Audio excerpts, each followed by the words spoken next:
నమస్కారం మిత్రులారా, నేను రవి. మీరు చూస్తున్నది బరిసే. ఈ దేశంలో సిబిఐ డైరెక్టర్ లాంటి పెద్ద పెద్ద అధికారులను ఎన్నుకునే కమిటీలో చీఫ్ జస్టిస్ ఆఫ్ ఇండియా, ప్రధానమంత్రి, హోంమంత్రి, లీడర్ ఆఫ్ అపోజిషన్ ఉంటారు. మొన్న జరిగిన మీటింగ్లో రాహుల్ గాంధీ వాళ్ళతో గట్టిగా విభేదించాడు. ఎందుకంటే ఎంపికకు వచ్చిన అధికారుల్లో ఒక్కరు కూడా ఎస్సీ, ఎస్టీ, ఓబీసీ వర్గాలకు చెందిన వాళ్ళు లేరని ప్రశ్నించండు. ఎలక్షన్ కమిషన్ ఎంపిక దగ్గర కూడా ఇదే పరిస్థితి.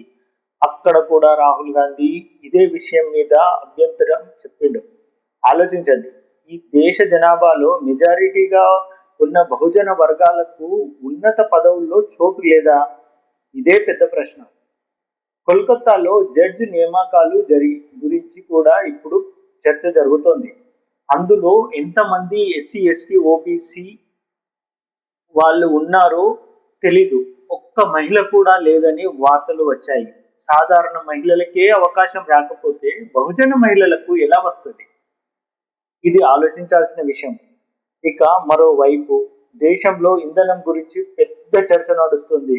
ప్రధాని మోడీ ఇంధనం పొదుపుగా వాడండి, అత్యవసరం అయితేనే కార్లు, బైక్లు వాడండి, పబ్లిక్ ట్రాన్స్పోర్టేషన్ ఉపయోగించండి అని చెప్తున్నారు. దీనిపై సోషల్ మీడియాలో జనాలు అడుగుతున్నారు, ఇప్పుడు 2 కాన్వే కార్లతో సరిపోతే ఇంతకాలము అంత పెద్ద కాన్వే ఎందుకు? అరవింద్ కేజ్రీవాల్ కూడా ప్రెస్ మీట్ పెట్టి కేంద్ర ప్రభుత్వాన్ని ప్రశ్నించిండు. అమెరికా ఒత్తిడి వల్లే భారత్, రష్యా, ఇరాన్ నుండి ఇంధనం కొనడంలో జాగ్రత్త పడుతుందా అని రాజకీయ వర్గాల్లో చర్చ జరుగుతుంది. ద హిందూలో వచ్చిన ఒక వార్త కోట్ చేస్తూ సోషల్ మీడియాలో కూడా చాలా మంది మాట్లాడుతున్నారు. రష్యా నుండి వచ్చిన ఎల్ఎన్జి షిప్మెంట్ విషయంలో భారత్ వెనుకడుగు వేసిందనే చర్చ జరుగుతుంది. రామ్ మాధవ్ చేసిన వ్యాఖ్యలు కూడా ఇప్పుడు వైరల్ అవుతున్నాయి. ఇక రాహుల్ గాంధీ, కేజ్రీవాల్ లాంటి ప్రతిపక్ష నాయకులు ప్రధాని కొన్ని అంతర్జాతీయ విషయాలపై ఎందుకు మౌనం వహిస్తున్నాడు అని ప్రశ్నిస్తున్నారు. ఎప్స్టీన్ ఫైల్స్ గురించి కూడా ఇప్పుడు ప్రపంచవ్యాప్తంగా చర్చ నడుస్తుంది. అందులో ఎవరి పేర్లు ఉన్నాయో, నిజంగా ఏముందో ఇంకా బయటకు రాలేదు. కానీ ప్రతిపక్ష నాయకులు పార్లమెంట్లో కూడా ప్రశ్నిస్తున్నారు. సోషల్ మీడియాలో పెద్ద చర్చ జరుగుతోంది.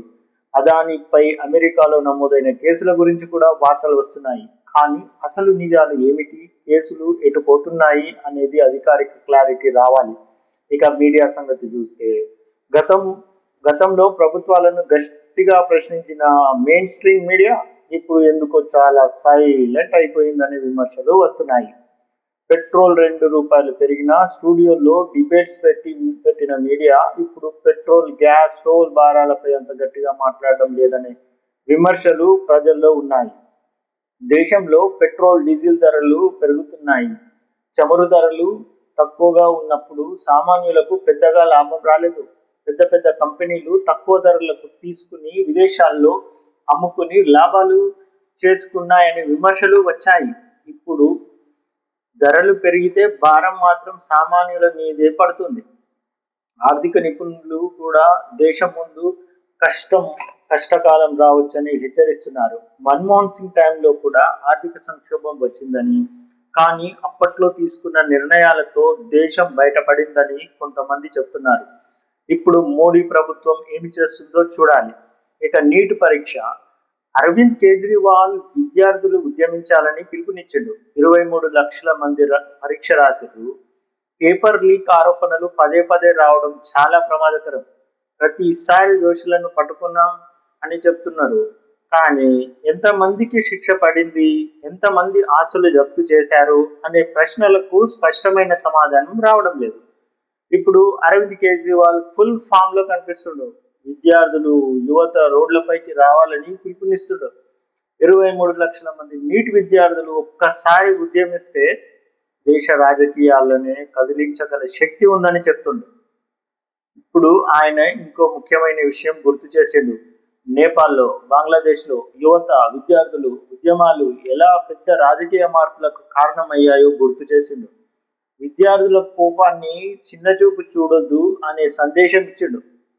గతంలో అన్నా ఉద్యమం దేశ రాజకీయాలను షేక్ చేసినట్టే ఇప్పుడు కూడా విద్యార్థుల ఉద్యమాల పెద్ద ప్రభావం చూపొచ్చని రాజకీయ వర్గాల్లో చర్చ జరుగుతోంది.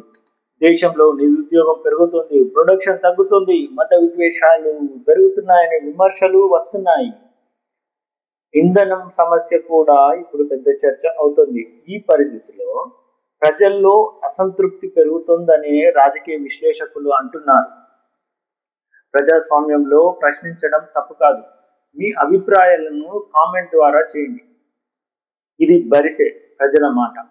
తెలంగాణ ప్రజల కోసం టిఆర్పి. జై బీసీ, జై మల్లన్న, జై తెలంగాణ.